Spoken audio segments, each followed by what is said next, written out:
welcome again. Glad you could join us this afternoon, at least in DC time, depending on where you're at in the United States. My name is Ryan Martin. I'm the Deputy Director for the NGA Center for Best Practices. And I oversee our health, human service, workforce, and post-secondary education teams. And we're very excited to have a group with us today to talk about artificial intelligence in state government and to learn a little about what states are doing and how they're using it. Today, our goal is to provide state leaders with foundational knowledge about AI technologies and their applications in state government, as well as how they're being overseen and regulated. We know a lot of states are focused on this right now, obviously, given it's evolving so quickly. So we're appreciative of those who can join today to hear about this. We're going to hear from national experts and state leaders on benefits and risks of using AI, and state leaders will also share examples of how these technologies are being used in their states. We're focused on all kinds of artificial intelligence, not just generative AI. Some of the more mundane things we may not even think about, like closed captioning in Zoom that we're probably, some folks are probably using right now. And so we're excited to talk about all the different applications and ways that it's being used. A real quick overview on the National Governors Association. We're the association of the 55 governors of the states and territories, and we're focused on helping them achieve their goals. The Center for Best Practices has 50 policy staff that are focused on helping governors achieve their vision for achievements in their states. And there's three main ways we do this. One is facilitating the exchange of ideas between states in person or virtual meetings like this. We also identify and share best practices and help states develop actionable policy. One of our main purposes is to really create ways for you to network with each other and find those who are in a similar role in another state so that you can share ideas and leave these meetings with new connections and approaches to issues that you're grappling with. Governors don't deal in hypotheticals. They want action and results. And so we're really focused on working on what I call applied policy, not abstract or idealistic, but focused on action. I'd like to turn it over to Kate Stoll with the American Association for the Advancement of Science, who will introduce our speakers and be the MC for the rest of our event today. Thanks, Ryan. Hi, everyone. It's great to see you all here. Quickly, at the AAAS EPI Center, our mission is to build trusted relationships between experts and decision makers at all levels of government to make it easier for policymakers to access and incorporate scientific evidence in their decision-making processes. And we're a part of the American Association for the Advancement of Science, which is the world's largest multidisciplinary scientific society. We're really excited to be collaborating with NGA for this event. And just as a reminder, this event is being recorded. And we have a packed agenda for you today, so just let me walk through very quickly what we'll be talking about.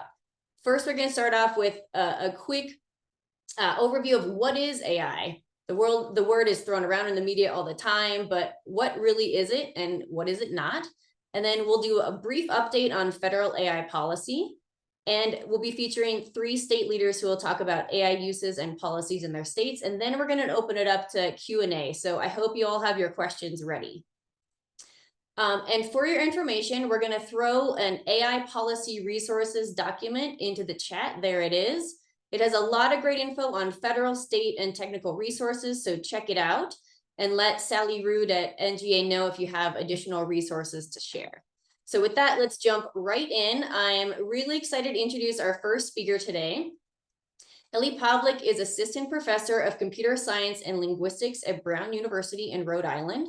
And she's going to give us a quick intro to AI. So Professor Pavlik, please take it away. Thanks. Great. Thank you, Kate. All right. My slides showing up? Looks good. Great. All right. So I was asked to give a very short overview of AI, kind of focusing on generative AI, which is kind of at the heart of all the recent hype. So I'll go through this kind of as a whirlwind and then happy to talk more in the Q&A. So I want to talk first about, like Kate said, kind of what is AI and specifically kind of what is the more traditional view of AI versus, or kind of what traditionally has been talked about when people talk about AI versus what's new now. So like AI is not new, right? We've probably all been using AI systems in all kinds of different capacities for the past several decades. And when we're thinking about traditional AI or AI in general, we're basically thinking about systems that are built, especially recently as AI, the term is being used, built using kind of data and statistical methods.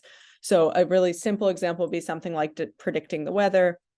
And to do this, you might have, you would collect data. So you would look over the past however many years or decades of data you can get and say for every day, yes or no, did it rain in the afternoon? And then you would have examples of, for each day, you would have features. So in this case, maybe like, was it cloudy in the morning? Was it windy in the morning? And then you would have observed whether it actually did rain on those days. And so a very basic AI model would be something like this, like a decision tree that says, go through each of these features and decide based on whether it's cloudy and whether it's windy, whether you think it's going to rain, and how you decide what are the kind of arrows and the yeses and nos here is just going to be based on the patterns you've observed historically, right? So the more often that windiness is associated with rain or cloudiness associated with rain, you're gonna build your model based on that. So these are the kinds of models that have gotten used and gotten a lot of attention as they've been used in more kinds of high impact types of applications. So things like hiring, if you could build a very similar type of model based on kind of hiring patterns to try to make predictions about who to hire in, for example, as a software engineer, you would do the same thing. You would have a set of features. You would train some kind of model that's going to look at patterns over those features and what's led to hiring in the past.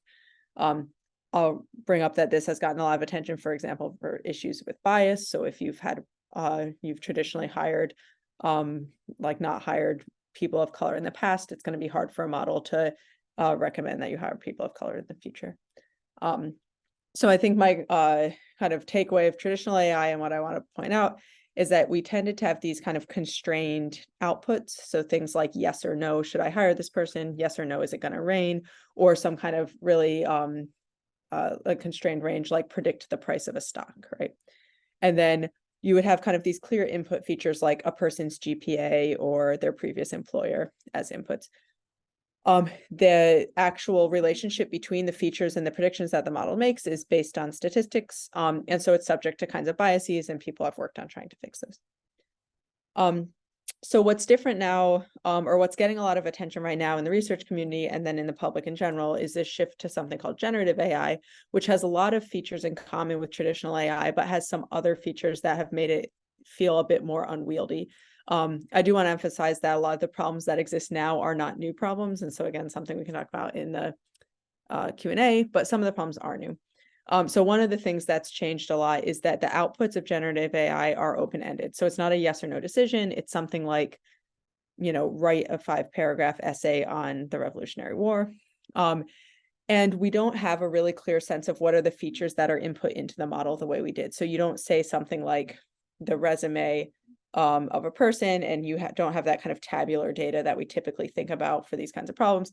Instead, it's quite unstructured how the models work, and I can say more about that in a second. And so this makes it even harder to deal with the same problems we've dealt with before, things like bias and other kinds of risks.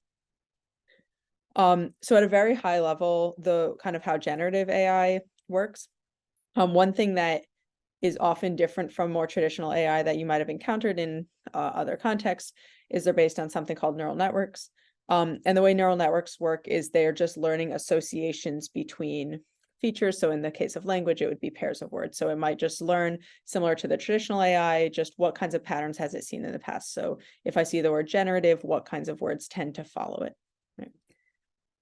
And then we use these kinds of models to build what we call a language model, which is literally just predicting the next word in a sentence. So that you're basically using a lot of associations over the web to say, guess at what the first word of a sentence is, says something like I, and then you say, okay, given that the first word is I, what do you think the next word is? It predicts am, giving, and it's just going to learn a lot of associations to predict what are plausible sequences of words. And so this leads to models that are actually very good at doing exactly this, predicting what sequences of words tend to occur on the internet because they've seen a lot of data, right? There have been a couple of shifts to try to make them like useful tools for us who are like trying to use them in our day-to-day jobs or something. So if you just take a language model and you ask it to do something like write an essay for you, it's just going to try to predict the next words that would follow that sentence. And so it'll do something kind of weird like this, like write out an email in which one of the sentences was this instruction that you just gave it. So there's usually this additional step of training where people say, no, that's not what I want. I wanted something more like this, and give positive and negative examples. And then the model learns how to do tasks for us. So I will say that that's kind of like at a high level what we're thinking about in traditional generative AI. Both of them are kind of models that are learning how to do tasks for us based on patterns they've seen in historical data. Both of them have issues with bias and certain types of risks. One of the reasons that generative AI has this kind of new beast, is this kind of new beast that we're not quite sure to deal with, is because of this open-ended nature and the fact that the way it works is based on a lot of these associations that can be hard to inspect, whereas the earlier models, we would give it like tabular data of features that we understood.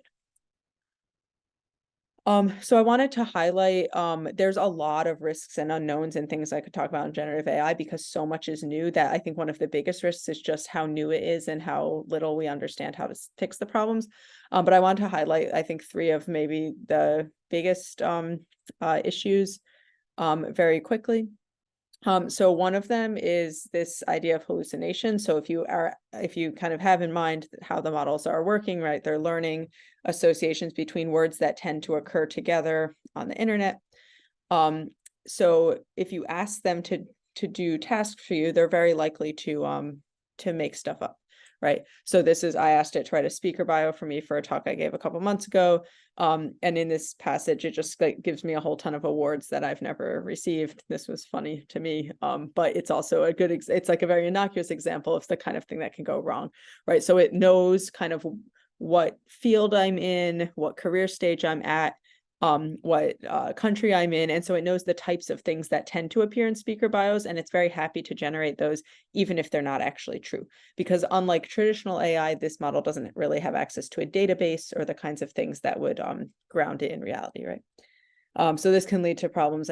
People probably saw the articles about a month ago about a lawyer who used ChatGPT to generate a brief, and it made up case law, which is hugely embarrassing, but really kind of highlights exactly how these models can go wrong.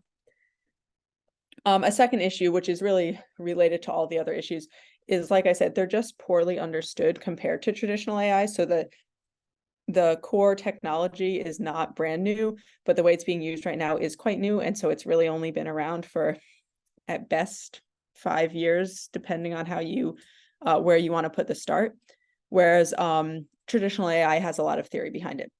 And so it's really hard to fix problems, even if you know they exist. So hallucination is one example where we don't know how to fix it.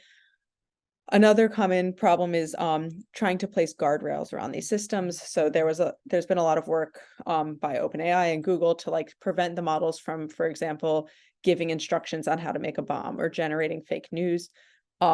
This research group very recently showed that it was really easy to get past these guardrails using kind of weird tricks. So here, if you asked the model how to make a bomb, it'll, according to its guardrails, it'll say, I can't comply with those requests. They found that if you just added this random suffix, for some reason that made the model say oh, okay, and then comply, right? And the fact that this looks like a completely bizarre string of words to you is kind of the point. We have no way of anticipating that this is going to be the magic word that makes the model comply. But adversaries could very easily find these, right? And so that lack of understanding about how the models work make it really hard to prevent this kind of an attack. We just have to play this guess and check game. And then the final problem is really the same problem that I said exists in traditional AI, which is that models are biased. So for example, for image generation models, which work very much the same as language generation models, they still contain this very clear kind of racial and gender biases. If you ask for pictures of surgeons, they'll give you these white male faces. And it's interesting to point this out just because this is a known issue, right? Everyone who's worked on image models for the past many decades, traditional AI, generative AI, has known that image models have this bias built in, and yet we don't actually know a good way of how to fix it. So it's still there, and I think it kind of emphasizes some of these problems. So I think that's all I'll say because I'm at time. Basically, I think there's a ton of exciting potential around AI in general, generative AI. But there's a lot of kind of open questions, a lot of risks. And yeah, so I'm excited to talk more in the Q&A about maybe get more into the nitty-gritty of what is front of mind for people. But I'll stop there. Thank you so much, Ellie. And as we said before, we'll have questions after the last panel. So go ahead and queue them up either in the Q&A box or the chat if you want. And Professor Pavlik can answer them at that time. So now we're going to hear from Sean Gallagher, who's Deputy Director for Government Affairs at AAAS. And Sean, what's the latest in Washington on AI? Well, I could never hesitate to describe everything that's going on, but I'm going to try and just give you guys a quick 5-minute overview of some of the federal stuff that's going on. First, pleasure to talk to you all. I used to work with the NGA when I was on the Hill, and you guys are all great people. I mean, I guess just to say that AI really is in the zeitgeist of Capitol Hill right now. Everything coming into the administration and Congress and then flowing out, a lot of it does revolve conversations around AI. And there are some existing laws and regulations that can be applied, such as like the FTC Act and the Equal Credit Opportunity Act, which prohibit like the use of racially biased activity, including algorithms. There's to date no real overarching federal regulation on responsible development and use. And as you'll hear as I go through, states actually are the ones leading the way on a lot of new AI guidance. But there are some legislative efforts, and I'm just going to give an overview of at least 4 of the major ones. So last October, in October 2022, the White House released what they called the blueprint for an AI Bill of Rights. And that was around principles that people should be able to expect from automated systems. And those are things like disclosure that AI is being used or the ability to opt out of it. They had some protection suggestions in there for the unsafe use or ineffective AI. And then agency over how your data is used. And as Ellie just mentioned, a lot of stuff around equity and equitable AI outcomes. The White House has announced a lot of other actions on AI, but we can get to those in the Q&A if we have time, because there's a lot of them. One of the agencies to keep aware of at the federal level surrounding AI is something called NIST, some that you might be familiar with, the National Institute of Standards and Tech. It is a small agency, but on things like AI, it really does punch above its weight. It has a lot of influence on how it sets the standards for AI use in the federal government. And back in 2019, they issued the first kind of like tools for mitigating bias in AI. And then in January of this year, they released an AI risk management framework. And that was intended for voluntary use, which is key to say, to incorporate what they would consider trustworthiness and considerations into AI product design and use. And one of the focuses they had is on governance and considerations of kind of the entire AI lifecycle when measuring and mapping and managing risks, a lot of things that are at the heart of what NIST does. But on the Hill, one of the major efforts underway right now, and actually kind of right in the middle of it, is so Senate Majority Leader Chuck Schumer of New York is working with 3 other senators on a bipartisan piece of legislation called the Safe Innovation Framework, which they announced in June of this year, so just not too long ago. And he's working hand in hand with 3 other senators, Senator Mike Rounds from South Dakota, Martin Heinrich from New Mexico, and from my home state of Indiana, Todd Young. And they're drafting what's considered new AI legislation around what they consider 5 big themes. And those themes are safety, innovation, accountability, alignment with democratic values, and then transparency. They're very much in the nascent stage of this, though, and actually next week, they're going to be holding the forum on the 13th to kick off what they would consider information gathering to inform the legislation. And AAAS and other organizations are kind of help weighing in on drafting experts and stuff to help make those sessions as effective as they can be. The interesting thing that I'll say, just given my experience on the Hill about AI, is that it's really going to be a cross-jurisdictional issue. I mean, AI affects everything, right? We just heard that it's in healthcare, it's in transportation, it's in education. So it's going to be interesting to see how this plays out, because committees usually are pretty, possessive of their jurisdictional issues, and AI is going to bleed into all of that. So we're going to be watching how Schumer and others try and navigate the jurisdictional issues that pop up. Wanted to mention that last April, one of the things that the government has done is that the FTC, the Federal Trade Commission, the CFPB, the Consumer Financial Protection Bureau, the Department of Justice Civil Rights Division, and the Equal Opportunity Employer Commission, they all issued a joint statement in April on what they call the enforcement efforts against discrimination and bias in automated systems. So they were this is them kind of flexing their authority over AI applications in their relative jurisdictions. And then on July 13th, the FTC opened an investigation into AI practices over data leaks and some inaccuracies. So this is, again, it's a very nascent issue. There's a lot that's happening in Washington. That's kind of just a really quick overview. Happy to kind of provide more details and insight at the end. But I will say, just from my own perspective, a lot of this is going to come down to values. This is kind of how we talk about AAAS science, things like climate change or COVID. A lot of what's going to inform the legislative impact of what goes through this is, a lot of folks just think that AI is inevitable and that we have to try and mitigate it or impact it as it kind of progresses naturally. Some think it's a doomsday thing. Some think it's a wonderful thing, right? I think that it's so new that we're going to see how legislators are dealing with this as it comes through. So it's going to be fascinating. It's going to be new. And another interesting thing just to end on is that thus far as I see it, it's actually quite bipartisan in the sense that AI hasn't fallen neatly into partisan lines. A lot of members are saying different things, both in the Republican camp and Democratic camp. So thus far, it really hasn't kind of, again, fallen into those buckets of, left versus right, D versus R kind of a thing. I think it's so new.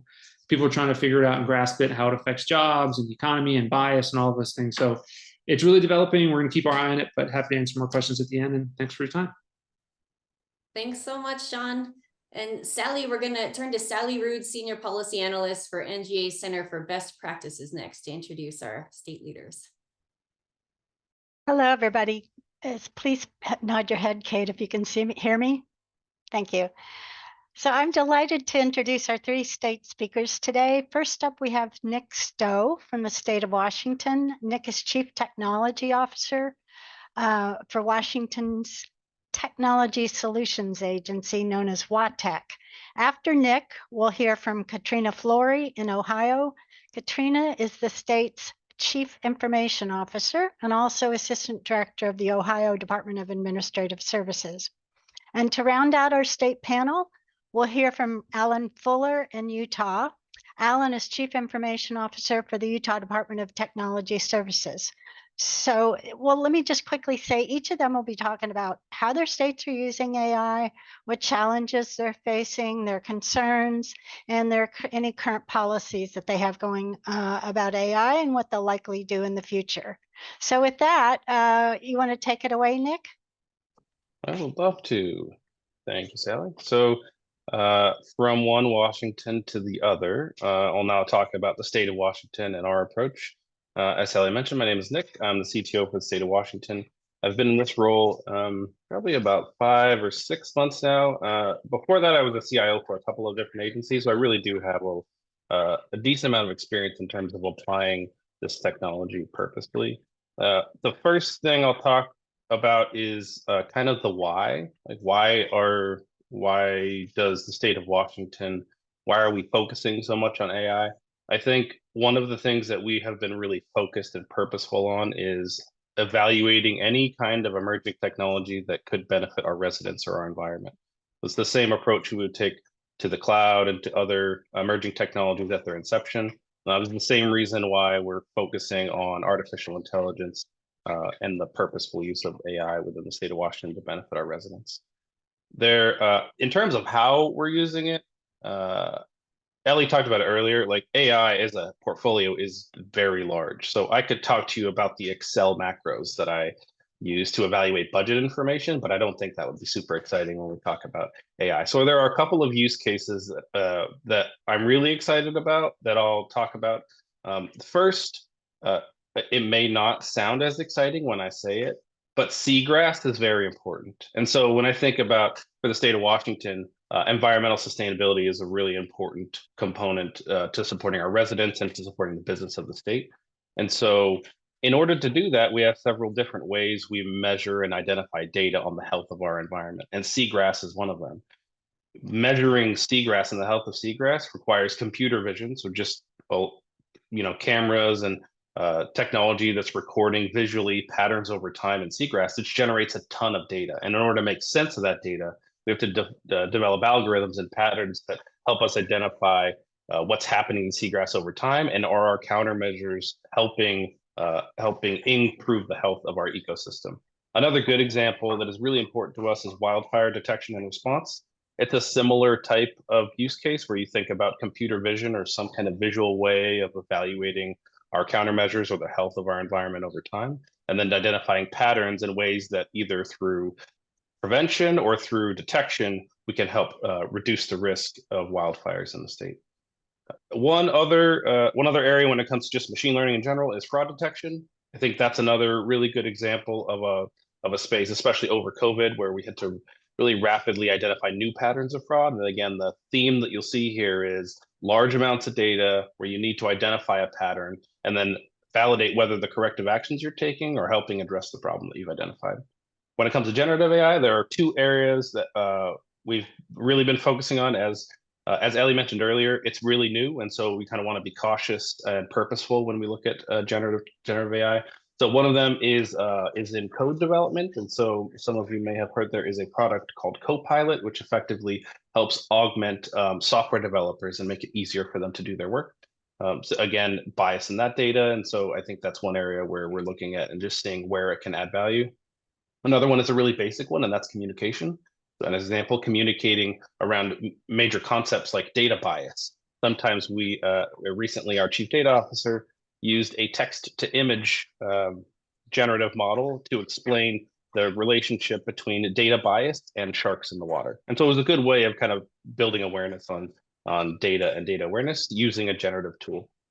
I think there are the challenges that we face that we are focusing, at least from a public sector perspective, are the problems that are kind of front of mind for our administration and for our residents.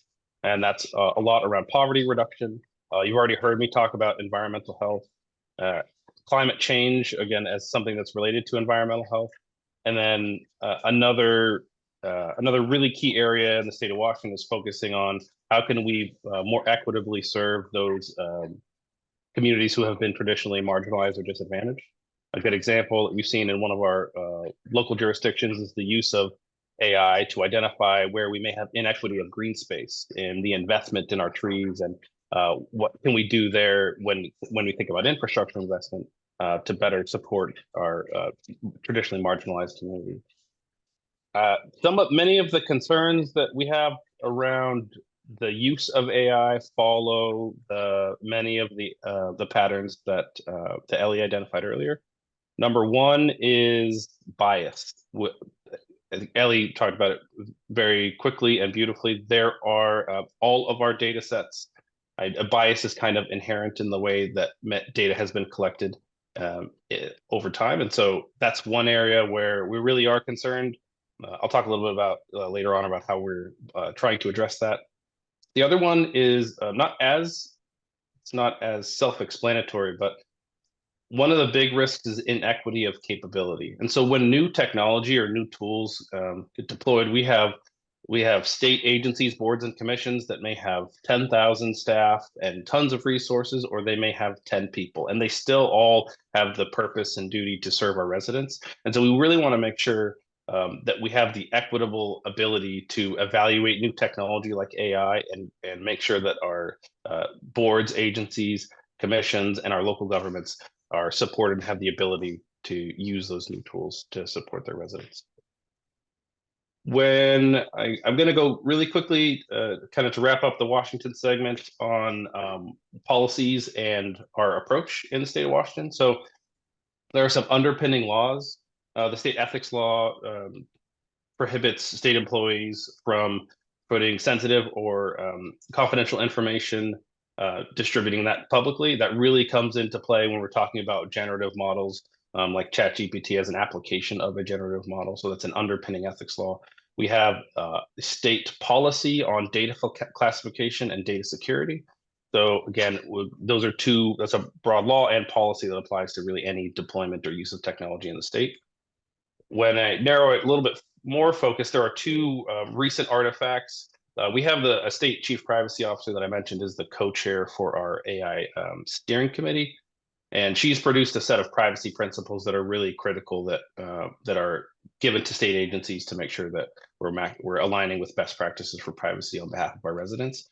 And then most recently, I think maybe a month and a half or 2 months, maybe a month and a half ago, we published the generative AI interim guidelines for the safe and purposeful use of generative AI.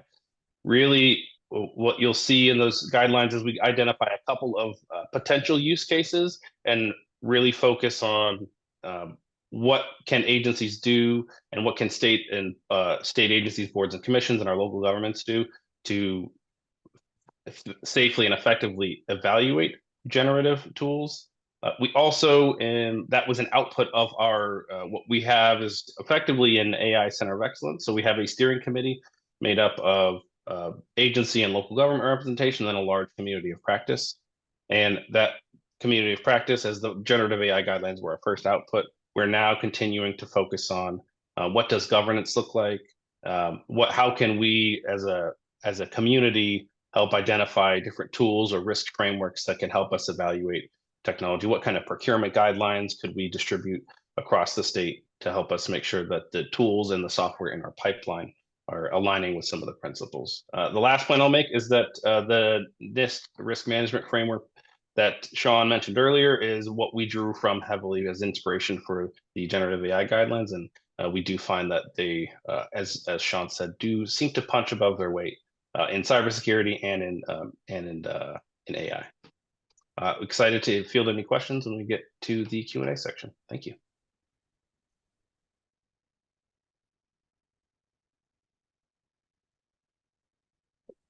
Katrina, we'll turn it to you.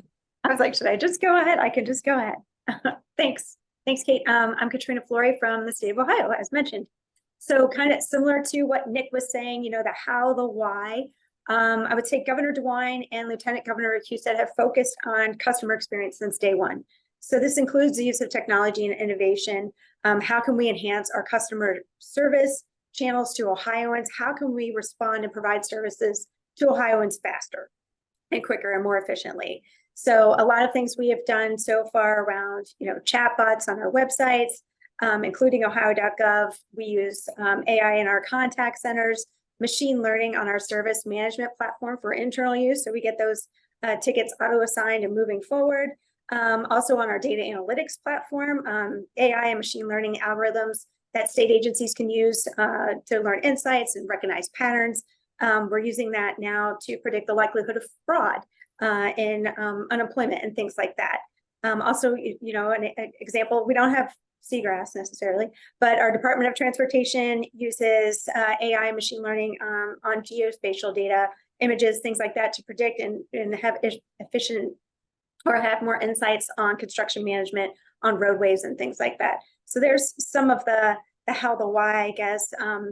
And as far as challenges that we hope AI can address, you know, I think there are a number of opportunities, and we're just working to identify what are those appropriate uses, from customer service to, you know, as I mentioned, fraud detection, you know, workplace productivity, in terms of caseload management for some of our employees, as well as cybersecurity automation. We want to look at as much automation in some of those spaces as we can to support our workforce. So those are some of the things that we're hoping to get out of AI. Lieutenant Governor Husted recently hosted 3 artificial intelligence forums in Cleveland, Cincinnati, and Columbus, focusing on AI as a tool for productivity, education, customer service, and quality of life.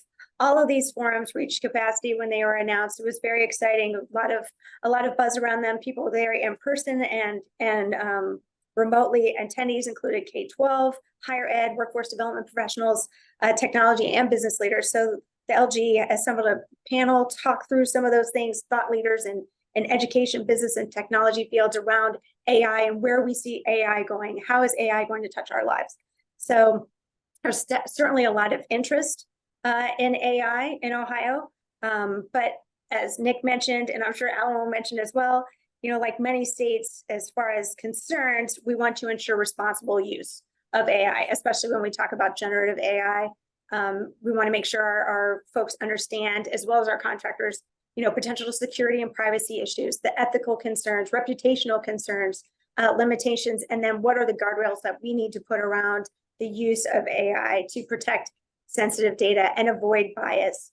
We want to include a human in the loop, you know, a human to be there for validation and ensure accountability.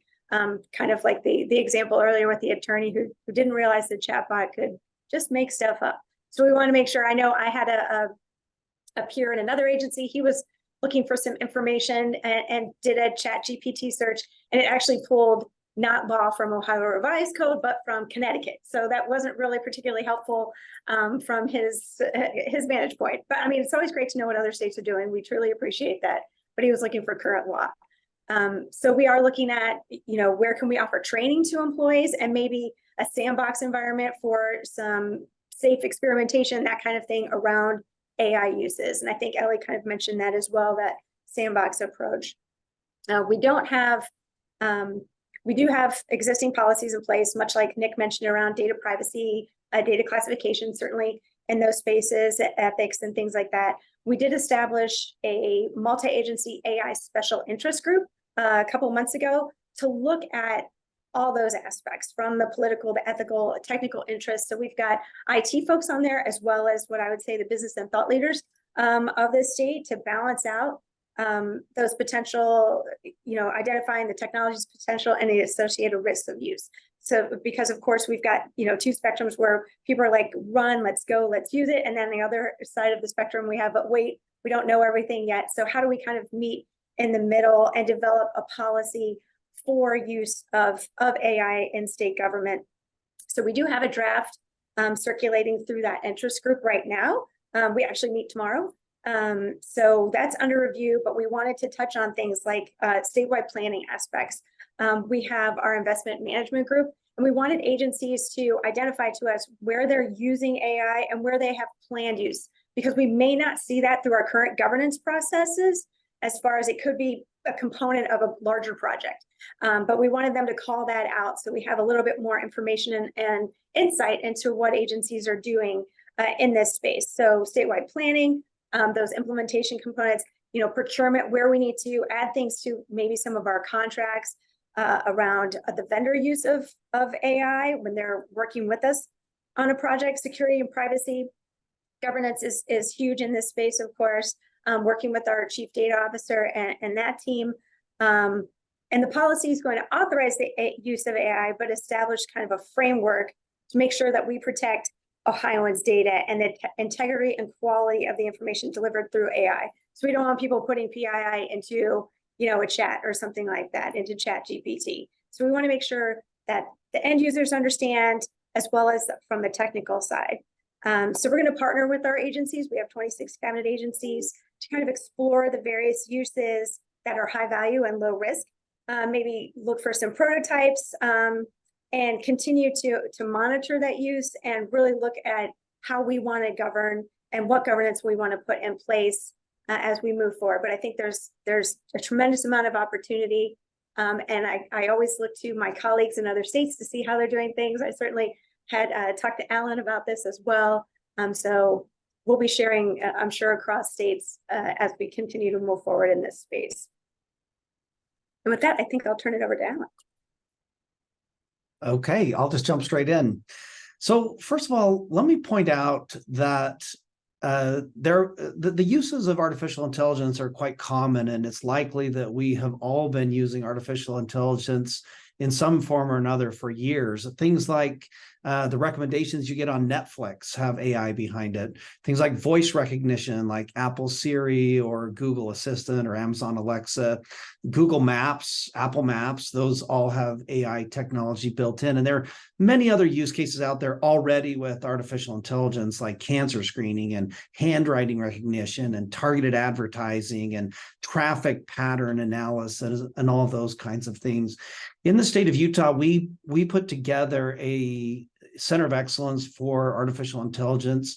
That was established in 2018, and it identifies use cases and establishes guardrails.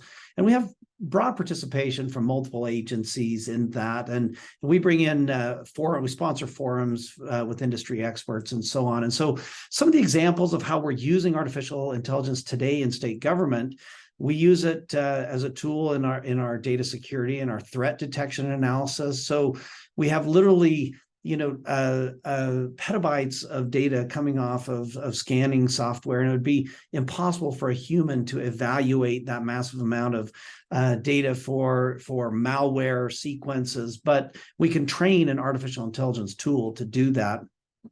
One interesting use case we have is our Department of Agriculture is using artificial intelligence for the recommendation identification of livestock brands, and it saves a lot of time.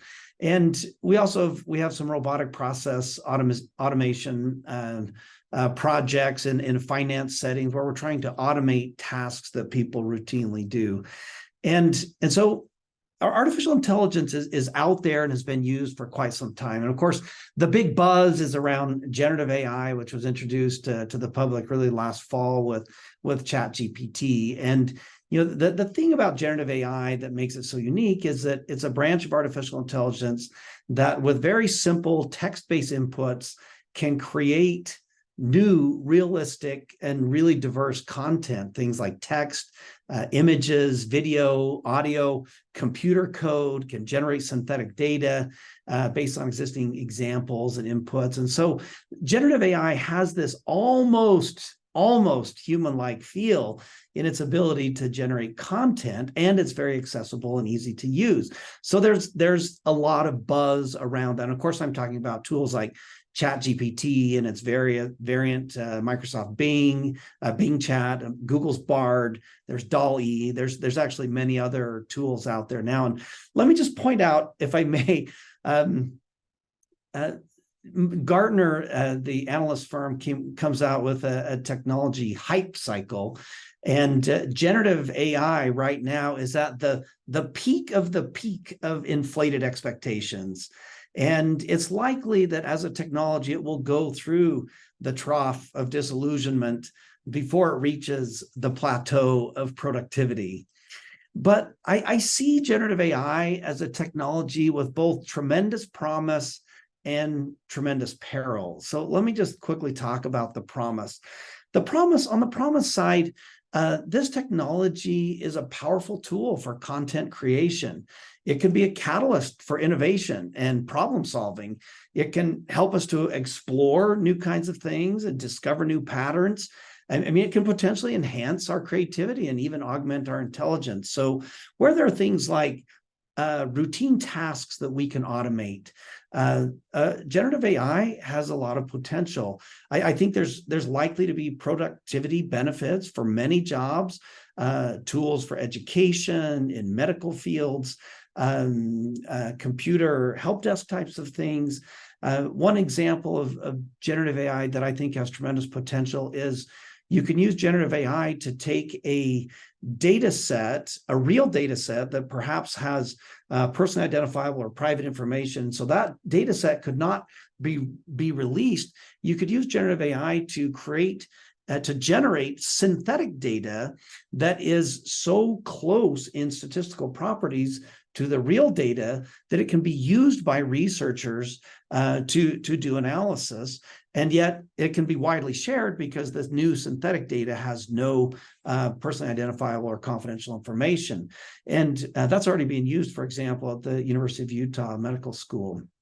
These tools are incredible at writing computer code.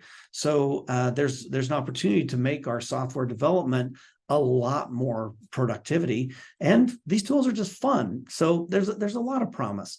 With regard to the perils, I would just say I think we are just at the beginning of the fake versus real wars. And I'm really concerned for our society about the generation of fake material, including what you've probably heard called deep fakes. And we've already seen some pretty nefarious and bad behavior where things are, bad people are taking things like image generation tools and generating pornographic images of a public persona. And this is a very a wicked and evil use of that technology, right? Deep fakes, and I'm concerned about the political aspects of deep fakes, and how someone's, for example, reputation could be smeared by a deep fake, and on social media it could be completely false, and yet it could have very negative ramifications for someone in their career. Security and privacy has already been talked about. Huge concerns with these tools around that, and Ellie mentioned the hallucination factor, which is a nice way to say that these tools just flat out make factual mistakes all the time. And so you have to start to wonder if there could be an erosion of public trust if these tools are not used in a way that's transparent, accountable, explainable, or if these tools are used in a way that produces inaccurate, biased, harmful content. And so you have to kind of wonder, do these tools really make us more intelligent? Maybe not. And maybe some cases, yes, some cases, no. We have a number of policy considerations that we're looking at. I'm going to kind of skim past those now for the sake of time, but if anyone's interested, I'd love to talk more about those in the Q&A section. And let me just mention our strategy around generative AI. So our strategy in the States, we've just put out a policy on the use of generative AI, but what we want to do is to embrace the technology, but create a safe generative AI environment using what we call enterprise AI products, or you've heard them earlier referred to as sandbox environments. The benefit of an enterprise generative AI environment is that it allows us to make sure that no data entered into prompt becomes public information. It also allows us to monitor and train our own train the model with our own data. So one of the things it's more secure, and we can ensure higher quality output. And what we want to do strategically is to build skills around prompt engineering so that we can help to maximize the value of the model by giving it a better prompt, which will allow it to give better feedback. And so, for example, if you think of like a computer help desk example, if someone files a help desk ticket, we know a lot about that person, not just the text that they've put in about their problem, but we know they're an employee in this type of in this agency, in this type of role. And so we can augment the prompt going to the generative AI model and improve the quality of the feedback that it gives. The other thing we want to develop our skills in is develop skills in training the model with our own data and to help it to maximize the quality of the responses that it generates. So I would just say, in summary, I think generative AI is a really powerful technology that can potentially transform our society and state government in many ways. We hopefully can harness its positive promise and its potential while minimizing and addressing its challenges. Back to you, Kate. Thank you, Alan, Katrina, and Nick. That was wonderful. And thank all the speakers for just packing in a lot of wonderful information and staying to time. Really appreciate it. And now we're open for Q&A. So I want to encourage folks to either use the Q&A box. Yes, and Ellie and Sean, please come back on video because questions are really open for all the speakers today. And feel free to put your questions either in the chat, the Q&A box, or raise your hand. This is a Zoom meeting, so anyone can speak up and come off mute if they'd like to. So I'm going to start with one question and then and look for the audience to add more. But and actually this could be to most anyone, but what do you think are some of the information needs of decision makers in your state with respect to oversight of AI governance policies? So, we have CIOs and CTOs here. They're talking with governors. Sean, you work with federal policymakers, and Ellie, you're a tech expert on this space. So what do you think are the biggest kind of information needs that decision makers would need in this space? I can start. Yeah, please, Nick. I'll just add one dimension, and that's how can this type of technology help our residents? That's a lot of what we get around questions, or what are the use cases? How can or should we be looking at this? One area that is, I guess, that is also interesting is around our workforce. And so how can this technology help augment our workforce and not automate our workforce? So I think that's a big point. As a public servant, there's always more work than we have resources available. So we're thinking about how can we think of this technology as task augmentation and automation, and not staff automation. I think those are two areas that of interest and of information needs that we've talked about. Thank you, Nick. Give a chance if anyone else wants to chime in, and if not, that's okay.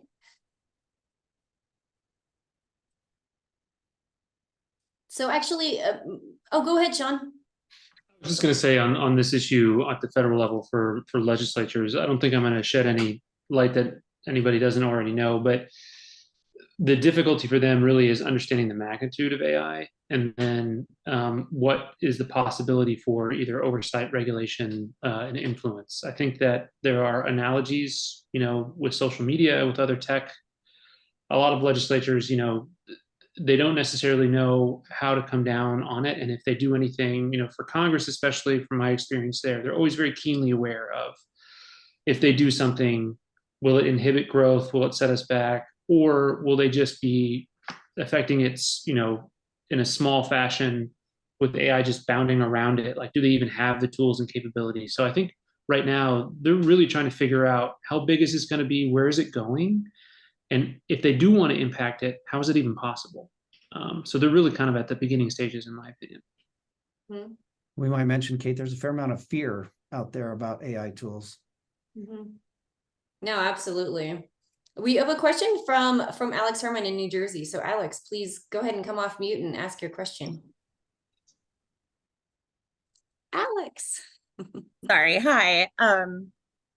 Hey, Sean. Hi, Kate. Nice to see you both again. So our folks, I'll lower my hand. So our folks in New Jersey are sort of right now thinking they're the best ways through it at our OIT to be using AI. And so this is super helpful. Thank you. And if you all don't mind, I will likely put our OIT folks in touch with you all or whomever you might recommend. But if there are other resources as well that you, and I'm certainly not on the spot at this very moment, but that you would consider good for us to be looking at, I think we'd be really appreciative of that. So not so much a question as a request. Quick comment. Sure. So, Alex, and everyone else who's on here, your state CIO should have access to NASCIO. That's the National Association of State CIOs. And NASCIO started an AI forum as well. And like, as I mentioned, we do a lot of information sharing between states. So your folks should have access to that as well. And we have our annual conference coming up early October in Minneapolis, and AI is going to be part of that discussion. There's a discussion at that point as well. So get your state CIO on it. Great. And we do have, oh, yes, Ted, please, from Indiana. Hey, can you hear me all right? Yes. I apologize. I'm joining from my phone. So, I'm the state chief privacy officer in Indiana and the general counsel for our data team. And I had a question specifically for Nick in Washington. We're putting together some AI policy documentation for our Indiana state agencies that are leveraging AI and data processing systems.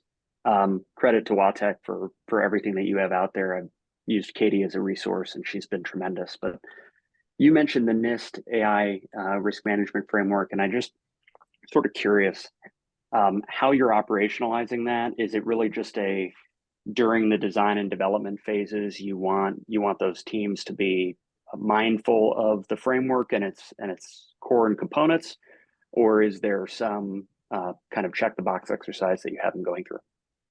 Yeah, so for now it is on the guidelines side. So this isn't a standard that's enforced through a governance process like our security or our privacy controls are.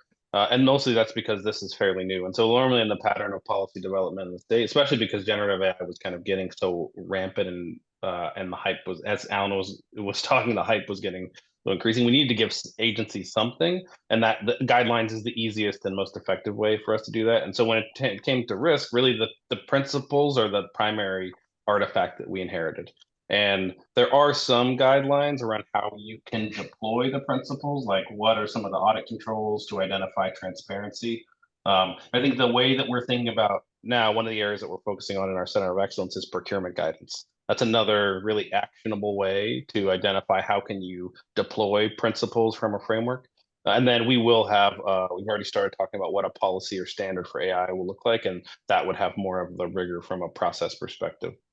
So that's kind of how we're thinking about it in the state. Understood. That's helpful. Thank you. Wonderful. I know we're getting close on time. I wanted to see if there's any of the speakers that wanted to give one last quick note for the audience, and then we'll wrap up, and I'll encourage everyone to fill out the survey so that we can get feedback from you all in the audience about what future topics of AI in state government would you like to see covered by NGA and in partnership with AAAS. So any last minute, very quick notes the speakers want to make, and if not, we'll close out. Can I just say, Kate, that it's really easy to play with these tools and use them. It's becoming as easy as Google search.